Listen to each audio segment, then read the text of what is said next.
of the stands, or even better, as soon as they come into the park, get them in the game, okay? So we want to try to get them to first base. And that's what you guys did in course 1, all right? Last time, we're trying to get you to first base. So we call that first step B. Somebody look up Matthew 22:37. That's our key for the first, getting to first base.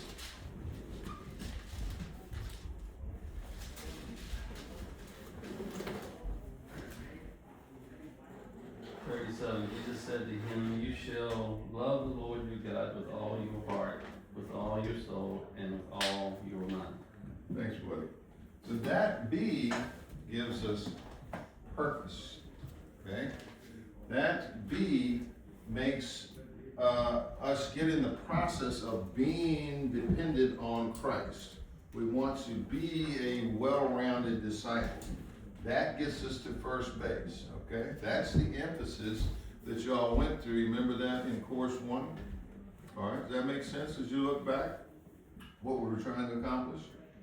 Now, in course 2, so that was 1, what you guys are in now, we actually want you to do something, okay? Somebody read Matthew 28:19.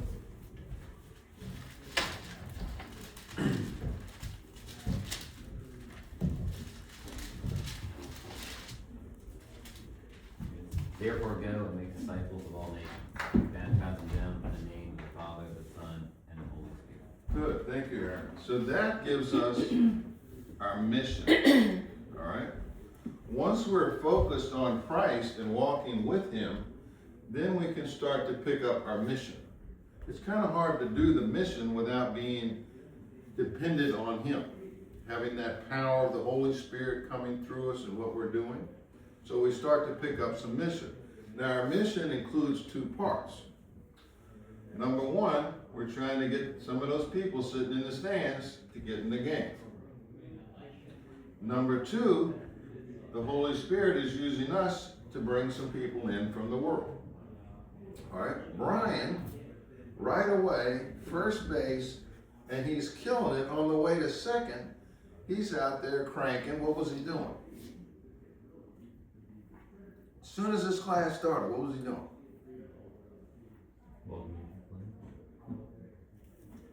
Tell me what you were doing. When we started the class? When you first started class, first week out, what were you doing? I don't know, I can't remember. Come on, you were showing people. Oh, the fire pit, I'm sorry, yeah, I was doing the circle at the men's alliance, or the wheel at the men's alliance. He was showing them the wheel. Gotcha, picked up what you're going for. So he was helping other believers. He was encouraging them to get in the game, all right? So that's part of what we want you to do. Now the do is not just to be doing something for the church, although that's good. We want you doing something toward the mission. And the mission involves getting other believers in the game or bringing lost people in, okay? So you gotta be and then do. Now you gotta decide, I'm on second base, do I wanna go to third base?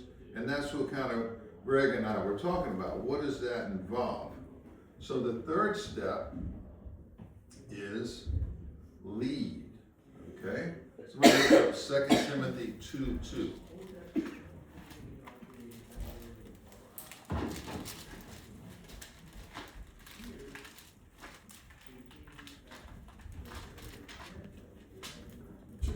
Yeah, 2 Timothy 2:2. And the things you have heard me say in the presence of many witnesses, entrust to reliable people who will also be qualified to teach others.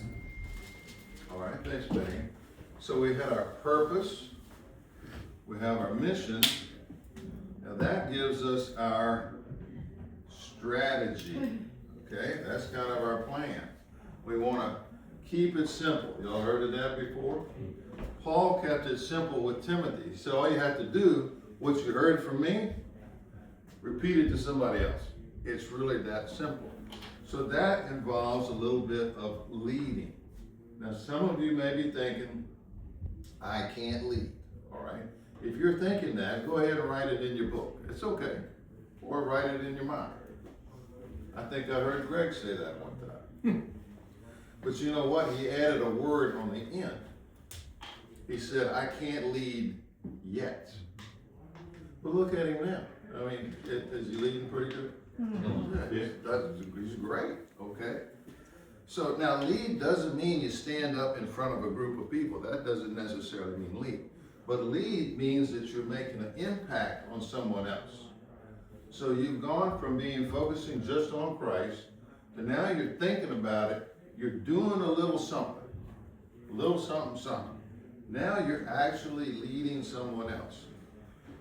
Like Dennis Woody. This guy affects more men than hardly anybody I can keep up with. Every time I turn, I can't even take off a Wednesday because he keeps sending men to the other Bible study that we have. You know, so he's doing some leading. Maybe you start in your home. You're leading your wife. You're leading your children in Bible study. I mean, they'll think you're a Superman. And it gives you a little practice. So if you can lead your children, you can lead someone else outside of your family. So that's what course 3 focuses on. 1 was focusing on Christ. 2 that you're in now, you get a little bit of mission. You get a little bit more training. 3 helps you as a leader. There's a book if you want to take a look at it. Now, to be a leader, it requires at least 6 attributes of a leader and some more training. So that's what course 3 is all about, is learning to lead and having those attributes. And those attributes are specific to 6 things right from the Bible. They're not from the world. And if you don't have those things, God's not going to enable you as a leader. A sinful person is not going to be a very good leader. So that's basically what we're trying to do in Discipleship Park with be, do, and lead. Knowing our purpose, having our mission, and implementing our strategy. What was that? 2 Timothy 2:2. 6. All right, that's about it. That's